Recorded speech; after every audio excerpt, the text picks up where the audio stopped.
It's wonderful to welcome you to our beautiful church on this rather Dickensian day. I think the weather, it reminds me of the beginning of Great Expectations rather than A Christmas Carol, but the fog definitely made me feel rather Dickensian today, and it's wonderful to welcome you to this. I think it might be the 5th or 6th time that we've done this. It's definitely a firm tradition in our calendar now, this Dickensian concert. It's wonderful to welcome you. A lot of people say that actually Charles Dickens is responsible really for our modern celebrations of Christmas, and I hope that you will really enjoy our concert this evening. There will be an interval partway through this evening, and there'll be an opportunity to get some more mulled wine and mince pies, and I will be drawing our hamper raffle. There are so many prizes, I decided it would make sense to draw the raffle in the interval.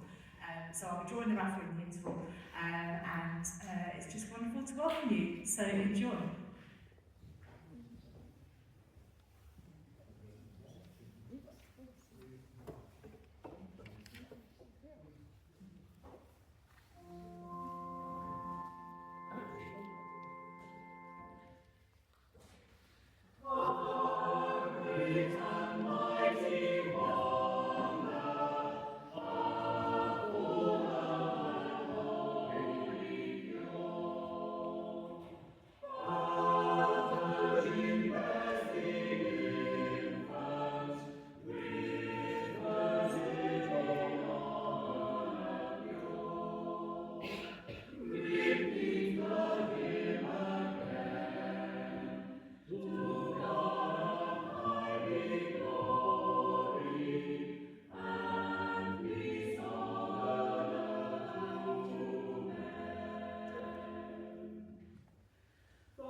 You are good and quiet, aren't you? My word. That'll change, because you're singing now. God rest ye merry gentlemen, let nothing you dismay. And put the comma in the right place. Merry gentlemen. Not be imbibing the mulled wine.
Just as in our day, the Christmas party at work before the holiday was very popular in Victorian times.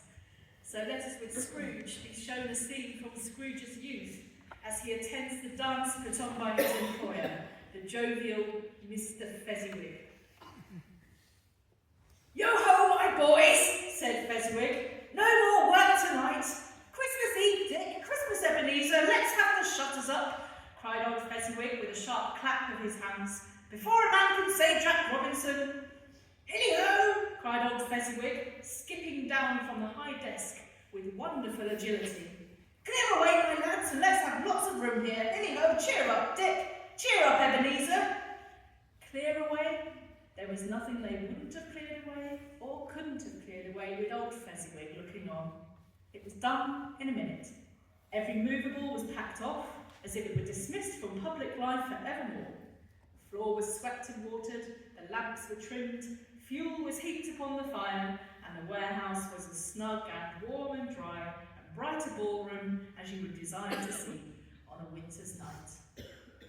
In came a fiddler with a music book and went up to the lofty desk and made an orchestra of it and tuned like 50 stomachaches. In came Mrs. Fezziwig, one vast, substantial smile.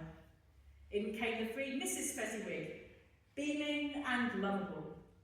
In came the 6 followers whose hearts they broke.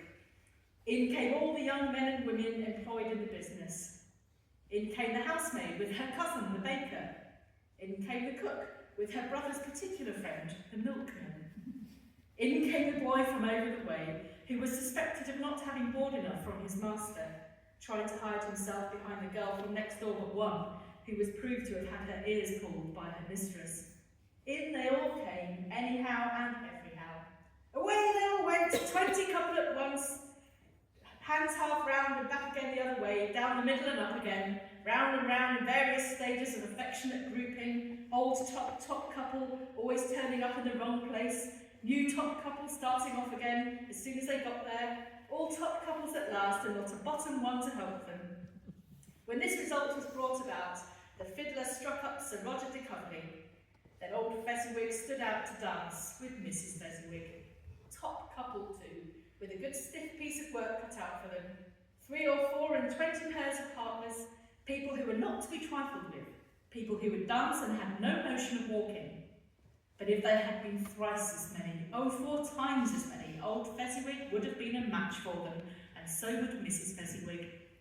As to her, she was worthy to be his partner in every sense of the term. If that's not high praise, tell me higher and I'll use it. A positive light appeared to issue from Fezziwig's calves. They shone in every part of the dance like moons. You couldn't have predicted at any given time what would become of them next. And when old Fezziwig and Mrs. Fezziwig had gone all through the dance, advance and retire, both hands to your partner, bow and curtsy, corkscrew, thread the needle, and back again to your place, Fezziwig cut so deftly that he appeared to wink with his legs and came upon his feet again with a stagger. When the clock struck 11, the domestic ball broke up. Mr. and Mrs. Fezziwig took their stations, one on either side of the door, and shaking hands with every person individually as he or she went out, wished him or her a Merry Christmas.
Verse 1, by tradition, on the top left hand.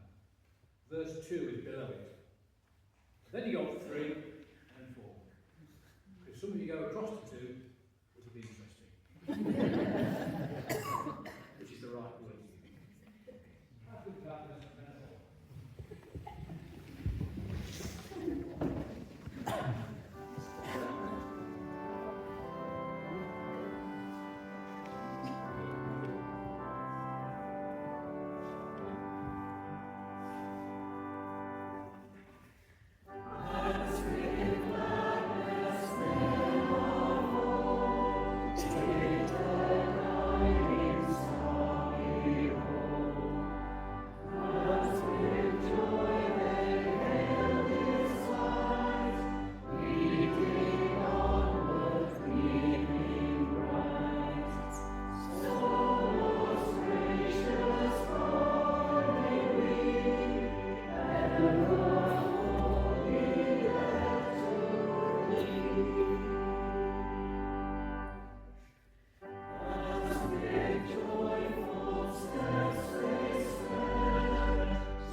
I'd like to read you a seasonal poem by John Betjeman.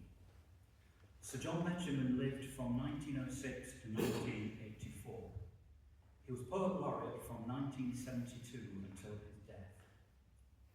This poem dates from the early 1950s. It shows its age a little, and there are a few things in it that might sound a little odd to modern ears. For example, you'll hear references to the tortoise stove, corporation tram cars, girls in slacks, ties given as Christmas presents, remember that? And caroling in frosty air. We don't get into that now. It may seem that this is evoking a world that no longer exists. Perhaps it never existed except in Sir John's poetic imagination. And yet, I still think it says something poignant and true about the loveliness of this Christmas season which we can all enjoy. Here's Sir John's poem, Christmas. The bells of waiting Advent ring, the tortoise stove is lit again, and lamp oil light across the night has caught the streaks of winter rain in many a stained glass window sheen from Crimson Lake to Hooker's Green. The holly in the windy hedge and round the manor house the yew will soon be stripped to deck the ledge, the altar, font and arch and pew, so that the villagers can say, the church looks nice on Christmas Day.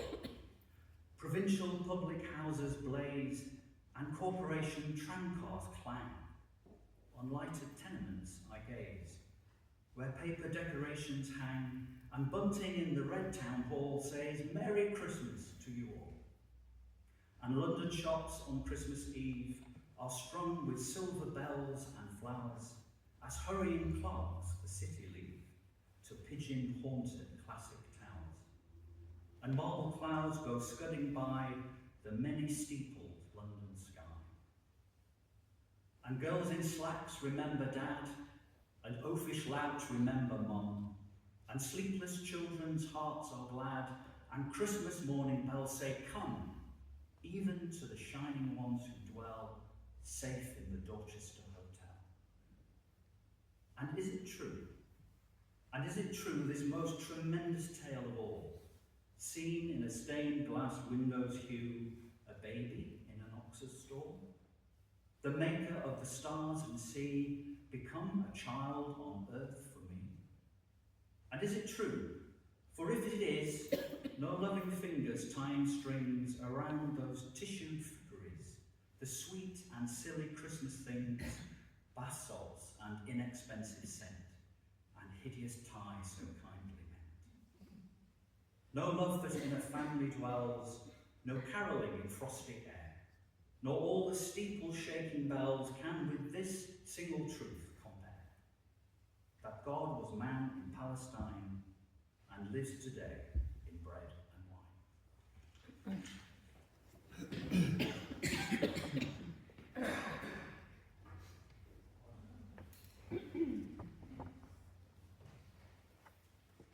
You've got to earn the interval by singing Good King Wenceslas in the traditional manner, decided you're a page or a king, and sing appropriately.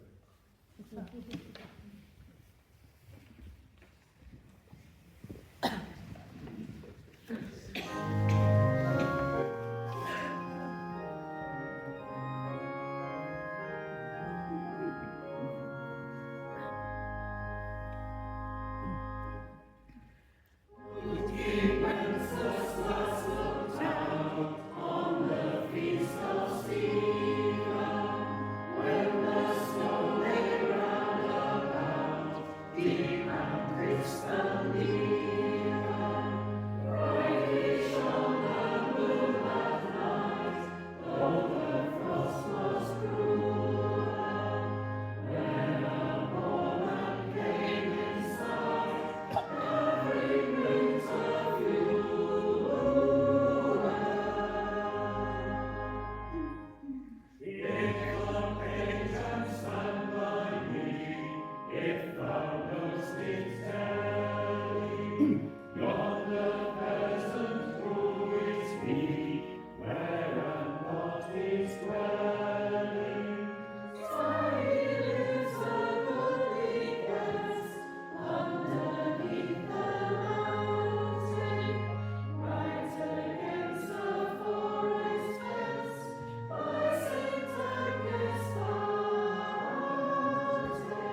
and get yourself some old wine and mince pie.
These excerpts are taken from A Christmas Carol. Ebenezer Scrooge was woken up after being visited and indeed terrified and horrified by what the spirits of Christmas past, Christmas present and Christmas to come had shown him. He is euphoric that he is still alive and vows to alter his miserly, miserable, lonely life. I will live in the past, the present and the future, Scrooge repeated as he scrambled out of bed. The spirits of all three shall strive within me. Oh, Jacob Marley, heaven and the Christmas time be praised for this. I say it on my knees, old Jacob, on my knees. I am as light as a feather. I am as happy as an angel. I am as merry as a schoolboy. I am as giddy as a drunken man. I am quite a baby. Oh, glorious! I will honour Christmas in my heart and try to keep it all the year. I am not the man I was. I will not be the man I must have been. Scrooge was early in the office the next morning. Oh, he was early there. If he could only be there first and catch Bob Cratchit coming late. That was the thing he had set his heart on. Oh, and he did it. Yes, he did. The clock struck 9. No Bob. 1:15. No Bob. He was full 18 minutes and a half behind his time. Scrooge sat with his door wide open that he might see him come in.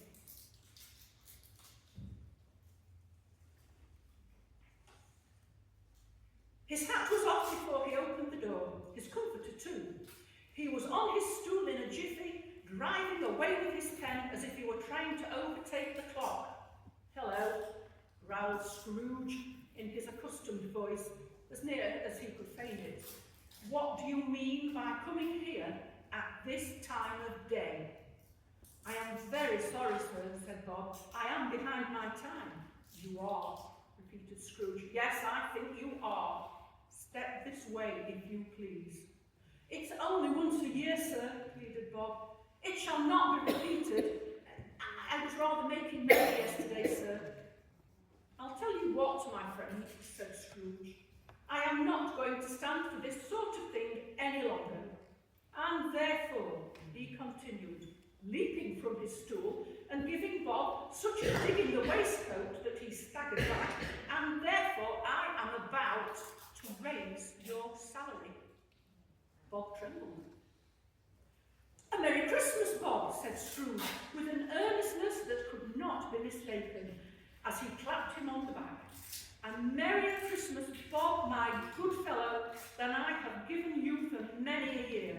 I'll raise your salary and endeavour to assist your struggling family, and we will discuss your affairs this very afternoon over a bowl of smoking bishop. Make up the fires, and buy another coal scuttle before you dot another I, Bob Cratchit. Scrooge was better than his word. He did it all, and infinitely more. And to Tiny Tim, who did not die, he was a second father. He became a good friend, as good a master and as good a man as the good old city knew, or any other good old city, town or borough in the good old world. Some people laughed to see the alteration in him, but he let them laugh, and little heeded them, for he was wise enough to know that nothing ever happened on this globe for good. His own heart laughed, and that was good enough for him.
So now we have another extract from A Christmas Carol, and this is the Christmas dinner had in the Cratchit's home.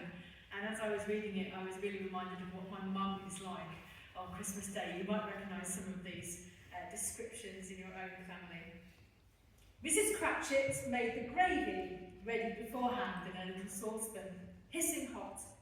Master Peter mashed the potatoes with incredible vigour. Miss Belinda sweetened up the apple sauce. Martha dusted the hot plates. Bob took Tiny Tim beside him in a tiny corner at the table.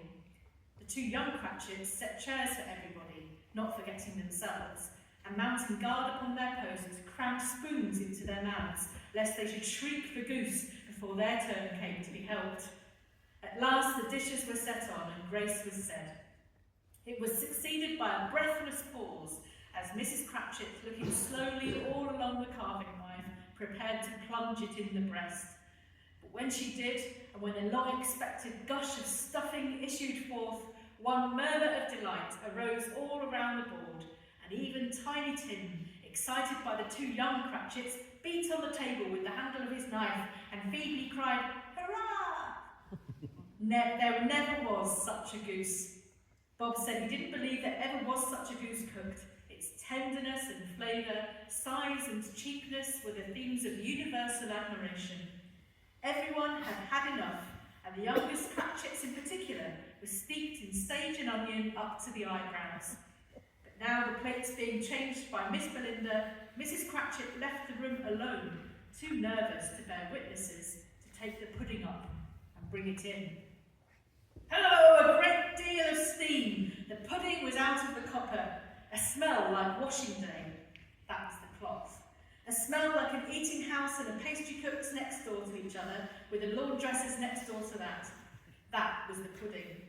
In half a minute, Mrs. Cratchit entered, flushed, but smiling proudly, with the pudding like a speckled cannonball, so firm and hard, blazing in half a quartern of ignited brandy, and bedight with Christmas hollies stuck into the top.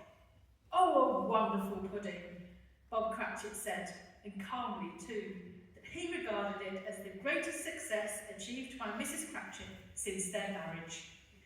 Mrs. Cratchit said that now the weight was off her mind, she would confess that she had had her doubts about the quantity of flour.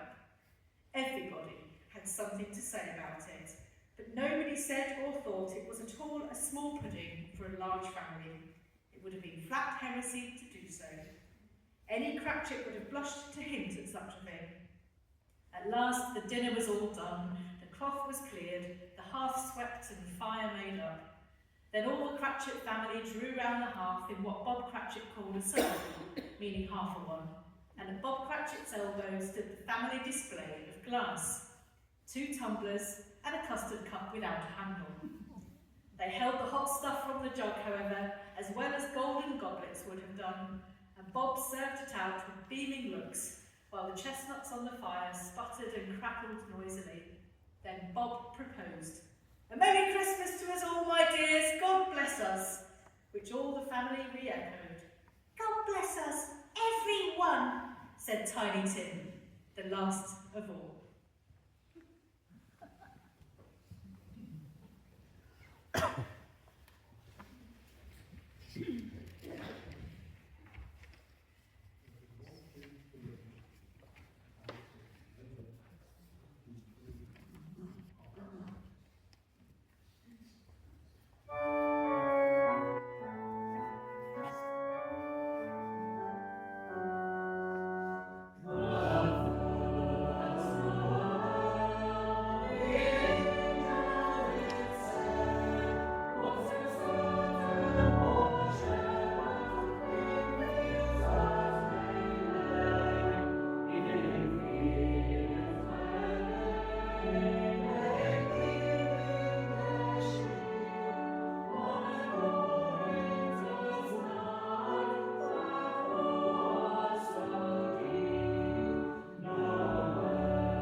Please join on the next one. It came upon the midnight clear.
If you've been before, you know what's coming next. If you haven't, enjoy anyway.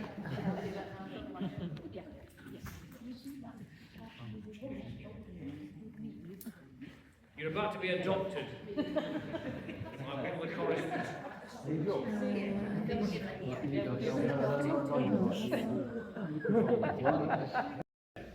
Seem to get some best verse. Can we start? You have to stand up when we get to our On the line. first day of Christmas, my true love said to me. On the second day of Christmas, my true love said to me. Two turtle doves. You're lower.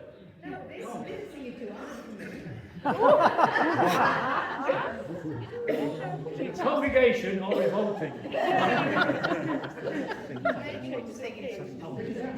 Where were we? Two, three. On the third day of Christmas, my true love sent to me. Three French hens. Two turtle doves. Better. On the fourth day of Christmas, my true love sent to me. Four calling birds. Three French hens. Two turtle doves. And a partridge in a pear tree. Got it now. On the fifth day of Christmas, my true love sent to me. 5 golden rings. Four. Three French hens. Two turtle doves. And a partridge in a Pear tree. I'm getting enthusiastic. On the sixth day of Christmas, my true love sent to me. 6 is the lane. 5 golden rings. Four. Three French hens. Two turtle doves. And a partridge in a pear tree. On the seventh day of Christmas, my true love sent to me. 7 swans are swimming. 6 is the lane. 5 golden rings. 4 golden birds. Three French hens. Two turtle doves. And a partridge In a pear tree. On the eighth day of Christmas, my true love Having sent too to much me. 8 maids of milk. 7 swans are swimming. 6 is the lane. 5 golden rings. 4 calling birds. Three French hens. Two turtle doves. And a Partridge in a pear tree. On the ninth day of Christmas, my true love sent to me. 9 ladies dancing. 8 maids of milk. 7 swans are swimming. 6 is the lane. 5 golden rings. 4 calling birds. Three French hens. Two turtle doves. And a partridge in a pear tree. On the 10th day of Christmas, my true love sent to me. 10 golden leaping. 9, Ladies dancing. 8 maids of milk. 7 swans are swimming. 6, 5 golden rings. 4 calling birds. Three French hens. Two turtle doves. And a partridge in a pear tree. On the 11th day of Christmas, my true love sent to me. 11 pipers piping. 10, 9, 8, 7 swans are swimming. 5 golden rings. Three French hens. Two turtle doves. And a partridge in a pear tree. everybody!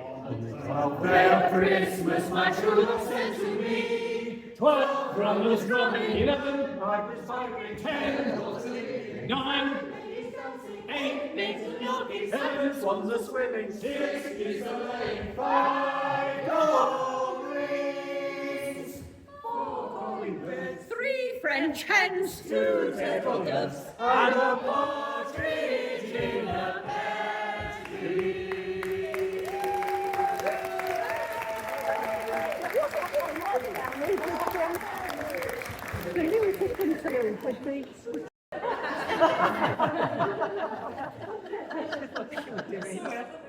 Enjoy yourself. Wasn't paying attention. Apologies for that. Actually, can we just when we have so many services? I think I was speaking to Steve. Was it how many pieces have you learned over the season? It's 70 something. About 80 odd different pieces that they've rehearsed and practiced the whole Advent and Christmas season, which is an incredible amount of work, and they do so much. And of course, in worship services, we tend not to applaud, but we can tonight because it's a concert. So can we just give a massive round of applause?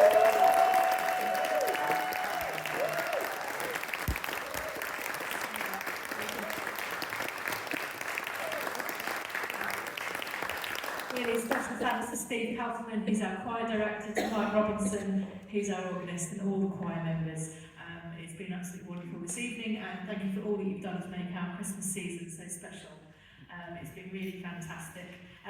If you'd like to continue to celebrate with us, if you want more carols, we have actually got our carol service at Clown tomorrow evening. So if you haven't been to a kind of 9 lessons and carols, we've got ours at Clown tomorrow night at 7 o'clock at Clown Church. And then on Christmas Eve at 4 o'clock at Clown, if you've got little ones in the family, you can bring them along to our crazy nativity, which is always bonkers. We end up with about 5 Marys and umpteen angels, and we had 2 wise men fighting in the aisle last year. So yeah, if you'd like to come and see that, it's great fun, it's really good, and if the kids are bouncing off the walls, you might as well bring them to church and let them bounce off our walls at church. So 4 o'clock at Clown for the very little ones, and then 6 o'clock here, we've got our lovely Christingle service. Everybody gets to make a Christingle and take it home, and we sing some carols and tell the Christmas story. So that's at 6 o'clock on Christmas Eve. And then we'll be singing carols in the pub, I think, in the Rose and Crown, and then we will be having our midnight mass here at 11:30 and at Crown at 11:30 as well. And then on Christmas Day, I'm tired just telling this, and I've got to do it all. On Christmas Day, we have a Eucharist at 9:15 at Clown, and then 10:15 here. And then when I get in at about 11 o'clock, my husband presents me with a bacon sandwich and a dinner tie. So, I just want to leave you with a blessing for Christmas. So may the joy of the angels, the eagerness of the shepherds, the perseverance of the wise men, the obedience of Joseph and Mary, and the peace of the Christ child be yours this Christmas. And the blessing of God Almighty, the Father, the Son, and the Holy Spirit be upon you and remain with you this day and always. Amen. Amen.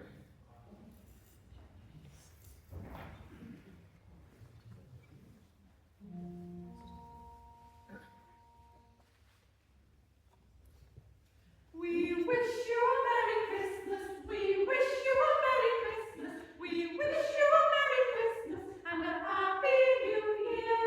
Good tidings we bring, good tidings we bring. We wish you a Merry Christmas and a Happy New Year. Now bring us a Merry Christmas, now bring us a Merry Christmas, now bring us a Merry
Notice I got our organist Mike to come and give us the notes from the main pipe organ. We hope we get fixed air, because otherwise you don't see it, do you?